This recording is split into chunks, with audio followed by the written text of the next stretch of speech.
Backseat Betrayal. I thought I was just trying to survive a road trip. But my wife says I humiliated her in front of our kids. The holidays were supposed to be a break, but instead they cracked something open between me and my wife that still hasn't healed. We drove to my in-laws for New Year's through snow, traffic, and 2 massive metro areas. And as always, I drove because she's terrified of traffic and gets violently carsick. But sitting next to her feels like driving beside someone who thinks we're about to die every 30 seconds. Every brake light makes her gasp. Every lane change makes her flinch. She grips the door, reaches for the dash, and warns me about dangers I already see, even though I've never had an accident or a ticket, and drive as cautiously as possible.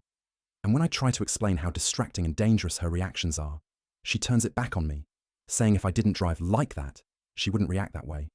So after hours of white-knuckle tension, I finally snapped before the drive home and told her she wasn't sitting in front anymore, that she could either ride in the back or drive herself.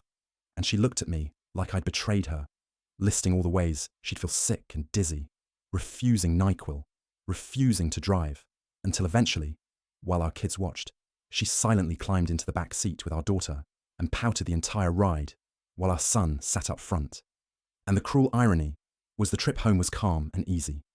Yet when we arrived, she finally told me she'd been miserable and nauseous the whole time, but stayed quiet so she wouldn't make a scene.